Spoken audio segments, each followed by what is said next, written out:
जी welcome back. आप सुन रहे हैं प्रोग्राम सितारों से आगे में मैं हूं आपकी होस्ट, आपकी दोस्त आरजे कायनात खान सुन FM 89.4 कश्मीर नेटवर्क पर। तमाम तरह लिसनर्स को खुशामदीद। हम लोग लाइव सेशन पर मौजूद हो चुके हैं फेसबुक के ऊपर। जल्दी से सर्च बार में सर्च कीजिए सुन FM कश्मीर के पेज को, ताकि आप हमारा लाइव प्रोग्राम जो है वो देख सकें और आप उसका हिस्सा भी बन सकें। आज हम अपने मौजू पर बात कर रहे थे कि आज़ादी के हवाले से अगस्त का महीना है और अगस्त के महीने में हमें बड़ी खुशी होती है कि हम लोगों ने इस मुल्क को आज़ाद कर लिया। आज़ादी की फ़िज़ाओं में हम लोग सांस ले रहे हैं। टॉपिक ये है कि आज़ादी सिर्फ जश्न नहीं बल्कि ज़िम्मेदारी भी है।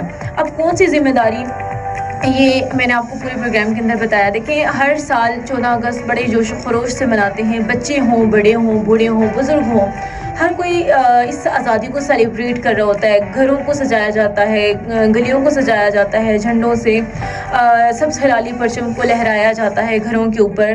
बट क्या चीज़ मिसिंग है इस आज़ादी के अंदर? वो हम सब की ज़िम्मेदारी मिसिंग है। हम सबको एहसास नहीं है इस चीज़ का कि ये वतन जो है हम लोगों ने बड़ी कुर्बानियों से हासिल किया, बड़ी जद्दोजहद से हासिल किया। आज भी इस वतन की मिट्टी में हमारे शहीदों का लहू शामिल है। इस लहू की खुशबू आती है वतन की मिट्टी से।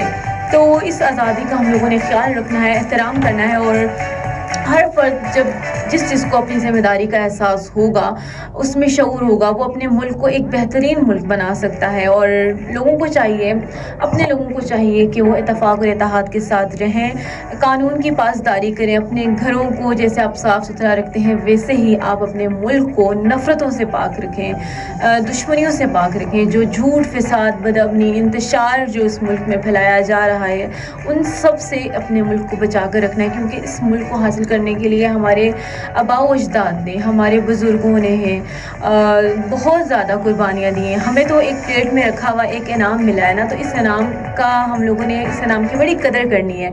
क्योंकि आज़ादी की कीमत वही लोग पहचान सकते हैं जो लोग आज़ादी से महरूम हैं, जिनको प्लेट में रखकर तोहफ़ा दिया गया होता है, तो वो उनको इस कदर आज़ादी की वैल्यू पता नहीं होती।